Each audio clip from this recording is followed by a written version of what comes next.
So guys, মাত্র ঘুম থেকে উঠলাম। উঠার কথা ছিল ভোর ৫টায়, বাট আমি উঠছি হইল এ উল্টা মেবি দেখাইতেছে ৯টা ৫১ বাজে, ৯টা ৫১তে উঠছি। সো হ্যাঁ, ইয়েস, স্লিপ সাইকেলের বহুত বাজে অবস্থা, but this is day one. আস্তে আস্তে ঠিক হবে, কারণ এই জেনারেশনে সবাই তো রাত জাগে। আমিও তো রাত জাগা পাবলিকদের মধ্যেই ছিলাম। সো আস্তে আস্তে ঠিক করতে হবে ভাই। লাইক লিটারেলি মাত্র উঠছি, এই যে মশারিও খুলি নাই, সব এই জায়গায় পড়ে আছে। সো মাত্র উঠলাম। এখন তো আমার ১১টার দিকে কোচিং আছে, ১ ঘন্টার জন্য। আর লাইভে তো আর যেতে পারবো না। সো ডাইরেক্ট ভাই কোচিংয়ে যাব। কোচিং থেকে একবারে আস্তে আস্তে তো নামাজ হয় না। জুম্মা, আজকে জুম্মার দিন, শুক্রবার। সো নামাজ পড়ে দেন লাইভে আসবো। সো আপাতত একটু ফ্রেশ হই, দেন কোচিংয়ের জন্য রেডি হই। টাটা। তো আমি তারপর বিছনা গুছানো শুরু করে দিই। বিছনা গুছাইতে গুছাইতে আমি একটা কথা বলে নেই, সেটা হলো আমি একটা চ্যালেঞ্জে আছি। সেটা হলো ৭ মাসে এইচএসসি সিলেবাস শেষ করা লাইফ স্টাডির মাধ্যমে, যাতে করে আমি ২ বার অ্যাডমিশন কোচিং করতে পারি। একটা হলো এইচএসসি ২৬ ব্যাচের সাথে, আরেকটা হলো আমার নিজের ব্যাচ এইচএসসি ২৭ ব্যাচের সাথে। সো আমার সাথে এই চ্যালেঞ্জে যুক্ত হওয়ার জন্য চ্যানেলটাকে একটা সাবস্ক্রাইব করে দিও, ফলো করে দিও, আর কমেন্টে ভাই তুমি জানাই দিও তুমি কোন কলেজের। আমি সরকারি বিজ্ঞান কলেজ থেকে মূলত আছি বর্তমানে। সো তারপর আমি ভাই বিছনাটা গুছিয়ে একটু জানালাটা আটকাই দিলাম, যাতে মশা না আসে আর বৃষ্টির পানি না ঢুকে। তারপর একটু ভাবসাব মারলাম ক্যামেরাতে। ইলন মাস্কের পাঠানো টেসলাতে করে আমি কোচিংয়ের উদ্দেশ্যে রওনা দেই। আমার দেরি হয়ে গেছিলো, সো হাইটা যাওয়ার কোনো সুযোগ ছিল না, সাইকেল নিয়েও যাওয়ার কোনো সুযোগ ছিল না। সো আমি ইলন মামার দেওয়ার টেসলাতে কোচিংয়ে দৌড় দেই। আমাদের ইংলিশ স্যার প্রজেক্টরে বইয়ের পৃষ্ঠার ছবি দিছিল, আমরা অনেকেই বই আনি নাই তাই। তারপর কোচিং হিসেবে বাসার উদ্দেশ্যে রওনা দেই। এখানে কিছু ক্লিপ টিপ নেই, একটু ভাবসাব মারি ফ্রেন্ডের সাথে একটু পিছিয়ে গিয়ে, লাইক ওয়ান ম্যান আর্মি একটু ভাবটাব নিলাম। জানি না কেন ভাব নিতে ভাল লাগে, ভাব নিতে কার না ভাল লাগে। সো তারপর আমি বাসার উদ্দেশ্যে এমনি হাঁটতে হাঁটতে রওনা দিই। সো এটা হলো আমার ফ্রেন্ডের সাথে একটু ভাই লার্পিং করতেছিলাম, ভাই ইয়ারপিং যাই বলো ভাই, কিছু একটা কথা বলতেছিলাম টুকটাক, কারণ অনেকদিন পর কোচিংয়ে আসছিলাম। তারপর ভাই আমি বাসায় যাওয়ার সাথে সাথে লেতাই পড়ি এইভাবে। সো গাইস, এখন যাব আবার লাইভে। নামাজ পড়ে এসে ভাই শরীর প্রচুর টায়ার্ড লাগতেছিল, খাওয়ার পর একটু রেস্ট নিছি। তারপর ভাই আবার পড়া শুরু করে দিব এখন লাইফ স্টাডিতে গিয়ে। সো লাইফ স্টাডিতে শুরু করার আগে টেবিলের অবস্থা হইলে তো বহুত বাজে হয়ে আছে টেবিলের অবস্থা। সো ঠিক করে ভাই লাইভে যাইতেছে, ঠিক আছে, টাটা। লাইভ স্ট্রিম শুরু করার পর বিশ্বাস করেন রাসেল ভাই, এটা দেখার জন্য আমি একদমই প্রস্তুত ছিলাম না। আমার রিয়াকশনটা জাস্ট শুনেন। যাই হোক, দেখা যায় কিনা জানি না, পোলাই করছে নাকি জাস্ট দেখো ভাই। পোলাই লিজেন্ড ভাই, তাহলে করলো নাকি? পোলাই করছে নাকি ভাই? ক্রিয়েটিভিটি পিক ভাই।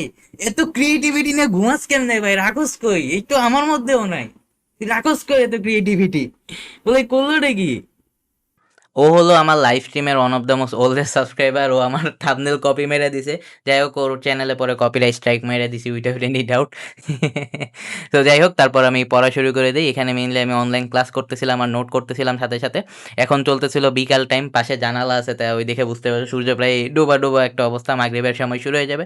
আমি ভাই লিখতেছিলাম মনের শান্তিতে তাড়াতাড়ি। আর ভাই আলাদা একটা কমিউনিটি তৈরি হয়ে গেছে, সবাই পরিচিত এই জায়গায়, তুমি লাইভ চ্যাট দেখলেই বুঝতে পারবে। এখন হলো ফোর্থ টাইম চলতেছে, তো তো সবাই পড়তেছিল তাই কেউ চ্যাট করতেছিল না। পরে ব্রেক টাইম শুরু হলে আবার সবাই ভাই এই জায়গায় এসে চ্যাট করে। অ্যাটলিস্ট ভাই সোশ্যাল মিডিয়া স্ক্রোল করার থেকে অনেক ভালো এই জিনিসটা। আমি 6:30 পর্যন্ত স্টাডি করে কিছু টাইম ব্রেক নেই, মাগরিবের নামাজের ব্রেকটা নেই, প্লাস একটু ভাই চাটা খাই, একটু চাঙ্গা হয়ে নেই ভাই, শরীরে চাঙ্গা বানাই নেই, কারণ আবার পড়তে হবে। বাট ভাই বিশ্বাস করেন এত ঘুম পাইতেছিল আমার, আমি জানি না কেন দেরিতে ঘুমানোর পর ভয়ানক লেভেলে ঘুম পাইতেছিল আমার, আরেক লেভেলে ঘুম পাইতেছিল। তো আমি আর ভাই চোখ খুলে রাখতে পারতেছিলাম না। এই জায়গায় আমার ফেসটা দেখলে জাস্ট আপনারা বুঝতে পারবেন আমি কিচ্ছু মাথা কাজ করতেছে না, মাথা চুলকাইতেছি, পুরা ভাই হ্যাং হয়ে গেছিল মাথা ঘুমের কারণে। বহুত বাজেভাবে একটা ঘুম আসছিল, যেটা একটা ভালো দিক, কারণ অনেকে ভাই হাজার হাজার টাকা খরচ করে ঘুমের ওষুধ কিনে ভাই, তারপর আবার ঘুমও আসে না, ডাক্তার দেখান লাগে, দৌড়াদৌড়ি করা লাগে। ওই দিক দিয়ে ভাই ঘুম একটা ভালো জিনিস, টু বি অনেস্ট। আমাদের মাইন্ডটা ফ্রেশ হয় ঘুমের মাধ্যমে। তো এইখান দিয়ে ভাই আমি আজকে খুবই তাড়াতাড়ি ভাই বিদায়টা নিয়ে নেই। এই কারণেই আমি এখানে মূলত ভাই একটু আমার সকালে যা পড়ছিলাম তা একটু রিভাইজ করতেছিলাম টুকটাক। আর প্লাস আমার সিলেবাসটা দেখতেছিলাম, কারণ প্রি টেস্ট তো সামনে। সো ওইভাবে একটু দেখতেছিলাম সিলেবাসে কি না কি আছে, কারণ মাথা তো আর কাজ করতেছে না, নতুন পড়া তো আর ঢুকতেছে না। তো এইভাবে ভাই আমি তারপর সবাই ভাই ব্রেক টাইমে বিদায় জানাই দিই। বিদায় জানাই দেওয়ার পর আমি ঘুমাইতে চলে যাই। সো গাইস, মাত্র আমি আমার স্ট্রিমটা অফ করলাম। কারেন্টলি বাজে 9টা 38, আর মাত্র ভাই কিছুক্ষণ আগে 9 মিনিট আগে আমি স্ট্রিমটা অফ করছি। কারণ ভাই আমার প্ল্যান ছিল 10টা পর্যন্ত পড়া, বাট ভাই এত বাজেভাবে ঘুমাইছে লিটারেলি ভাই, এত বাজেভাবে আমি কী পরিমাণ টায়ার্ড বা ঘুম আসতেছে তা বলার বাহিরে ভাই। সো আমি আর ঘুম কন্ট্রোল করতে পারি নাই। আমি তো 50 মিনিট স্টাডি করি, দেন 10 মিনিট ব্রেক নিই, মানে প্রোমোডোরো টেকনিকটা ইউজ করি। সো ওইটা করার মাধ্যমে আমি কী করি ভাই, আমি ভাই বিদায় জানাই দেই ফার্স্ট টাইম চলাকালীনই ব্রেক টাইম দিই, ওই জায়গায় সবাই বিদায় জানাই দিই যে ভাই আমি আর ঘুম কন্ট্রোল করতে একেবারেই পারতেছি না, খুব বাজে অবস্থা হয়ে গেছে। সো আমি ঘুমাইতে যাইতেছি, দেখাও বন্ধ করে বেরোতে আসসালামু আলাইকুম বলে ভাই যত তাড়াতাড়ি সম্ভব স্টিমটা অফ করে ভাই আমি এখন ঘুমাইতে যাব, বিছনাটা রেডি করে, মানে যাতে সকালে উঠতে পারি। একদিক দিয়ে ভালো ভাই, ঘুম একটা ব্লেসিং আমার কাছে মনে হয় ভাই, ঘুম একটা ব্লেসিং টু বি অনেস্ট। কারণ ভাই আমাদের টু বি অনেস্ট হিউম্যান বডির এরকম আমাদের 9টা-10টার মধ্যে ঘুমায় পড়া উচিত আসলে মেইনলি। তারপরও বেশিরভাগ আমাদের এই জেনারেশনের সবাই রাত জাগি আমরা, যেটা আসলে শরীরের জন্য খারাপ। এখন আমি এতদিন রাত জাগছি, এখন ভাই রাত জাগা পাখি থেকে সকালে পাখি হওয়ার ট্রাই করতেছি। অভ্যাস তো আর একদিনে বদলানো যায় না, কষ্ট হবে। So this is day 1। আশা করি ডে 1 একটু বাজেভাবে স্টার্ট হয়েছে, বাট ইনশাল্লাহ আস্তে আস্তে আরও তাড়াতাড়ি উঠার ট্রাই করবো। তো আমি ঘুমাইতে যাব এখন, দেখা হবে অন্য কোনো একটা ভিডিওতে।